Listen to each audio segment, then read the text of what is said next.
Times is reporting that your legal team is seeking $230 million from your own Justice Department now in response to the investigations into you. Is that something you want your legal team to do? I don't know what the numbers are. I don't even talk to them about it. All I know is that they would owe me a lot of money, but I'm not looking for money. I'd give it to charity or something. I would give it to charity.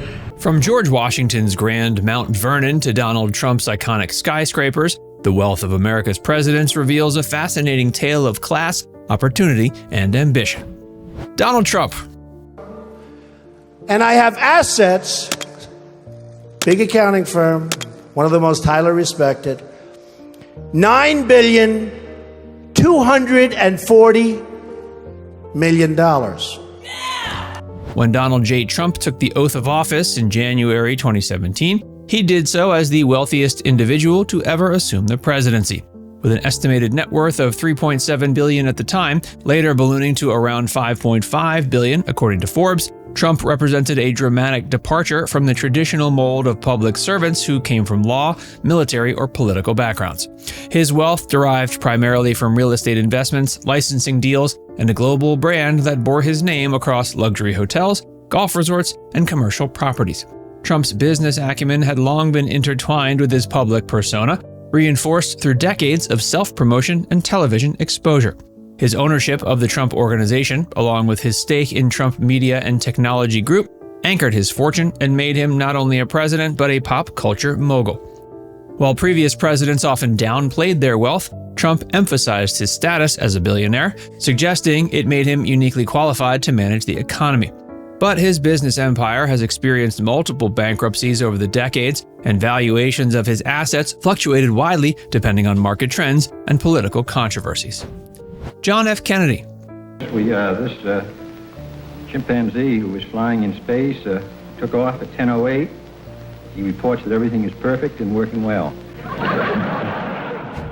Long before Camelot became synonymous with American royalty, John F. Kennedy was heir to one of the greatest family fortunes of the 20th century. His father, Joseph P. Kennedy, had built a financial empire through real estate, stock trading, and Hollywood investments, amassing wealth that would later support the political ambitions of his children. By the time John entered the White House in 1961, his personal fortune, largely through family trusts, was estimated at over $1.3 billion when adjusted for inflation. While Kennedy's salary as president was modest, his financial security allowed him to focus on the image of his administration rather than personal gain. Kennedy's wealth also contributed to his allure. The Kennedys' Hyannisport compound, their sailboats, and their effortless style became symbolic of post-war affluence and aspiration. Historian Douglas Brinkley noted that Kennedy's inherited wealth was a major factor in his ability to rise politically without financial constraint. His father's connections in finance and government, including his appointment as the first chairman of the Securities and Exchange Commission, ensured the family's place among America's elite.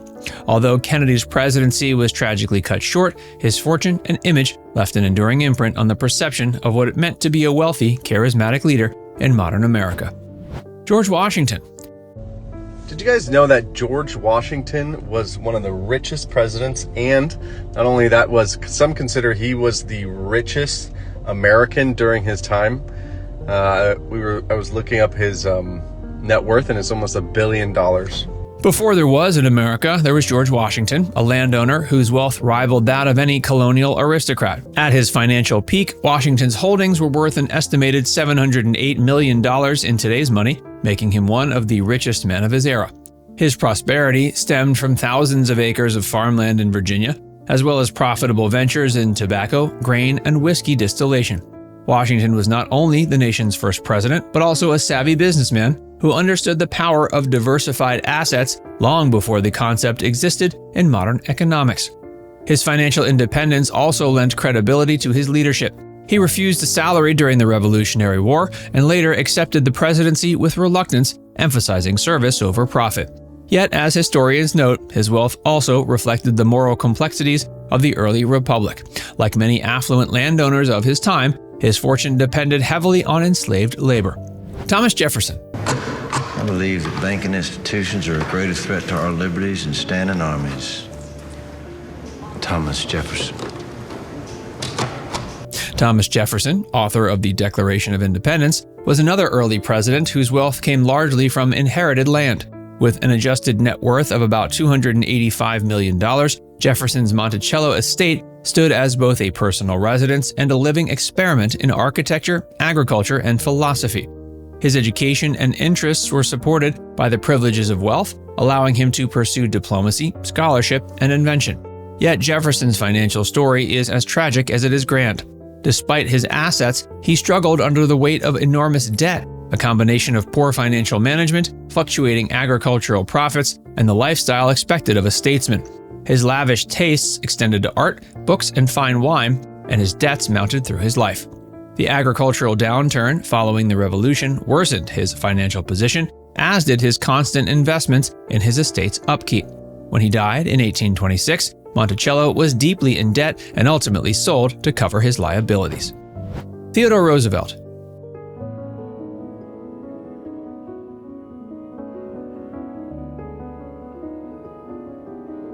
Theodore Roosevelt may have been one of the most energetic presidents in history, but he was also among the wealthiest of his era. Born into one of New York's most prominent families, his fortune, estimated at around $168 million today, came primarily through inheritance. Roosevelt's family had deep roots in commerce, real estate, and finance, and his upbringing afforded him access to the best education and travel opportunities available. Yet, Roosevelt's use of his wealth set him apart. Instead of retreating into leisure, he channeled his privilege into public service, adventure, and reform. As president, he became a champion of progressivism, taking on powerful corporations and advocating for conservation. His personal wealth insulated him from many of the political pressures of the Gilded Age, allowing him to act independently of corporate donors. Roosevelt's inherited comfort did not deter his ambition, it fueled it. He used his platform to reshape the nation's view of wealth, power, and responsibility. Harry S. Truman. After he left office, he basically went back to Independence, Missouri, and led a very quiet life. Truman died the day after Christmas in 1972. He lived a long life. He was 88 years old. And he was a very unassuming, simple man, elevated to the presidency, and yet when you look over his time in office, he was a strong leader. In contrast to the wealth of America's early leaders, Harry Truman's life began in modest circumstances. Before politics, he worked as a farmer, a bank clerk, and a haberdasher, a business that eventually went bankrupt during the 1920s. Truman entered politics with little more than determination and integrity, and by the time he became 33rd president, his personal finances were precarious. Unlike modern presidents who profit from book deals and speeches, Truman's era offered no such safety net. He and his wife, Bess, returned to Missouri after his presidency with so little money that Congress later passed legislation to provide pensions to former presidents. Truman's honesty became a defining feature of his legacy. He famously refused offers of lucrative corporate positions after leaving office, insisting it would be inappropriate to profit from the presidency. His net worth at the time of his death was around $1 million in today's terms. Abraham Lincoln. Few presidents embodied the American ideal of self-made success more than Lincoln. Born into poverty in a Kentucky log cabin, Lincoln received little formal education and worked his way up through self-study and perseverance. Before entering the White House, he practiced law in Illinois, earning a modest but steady income. By the time of his presidency, his total assets were estimated to be roughly equivalent to $1 million today.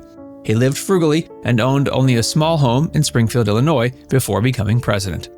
His limited wealth didn't hinder his leadership, it highlighted his relatability. He became a symbol of upward mobility in a nation defined by opportunity. Ulysses S. Grant, the general who lost it all. The country, having just emerged from a great rebellion, many questions will come before it for settlement in the next 4 years, which preceding administrations have never had to deal with. In meeting these, it is desirable that they should be approached calmly, without prejudice, hate, or sectional pride. Ulysses S. Grant, a Civil War hero and two-term president, faced significant financial struggles despite his military accomplishments. His financial downfall was mostly due to misplaced trust in business associates who defrauded him, leaving him bankrupt. After leaving office, a disastrous investment with a brokerage firm led by Ferdinand Ward further worsened his situation. But in his final days, he completed his memoirs, aided by Mark Twain, which became a bestseller and secured financial stability for his family after his death. Andrew Johnson.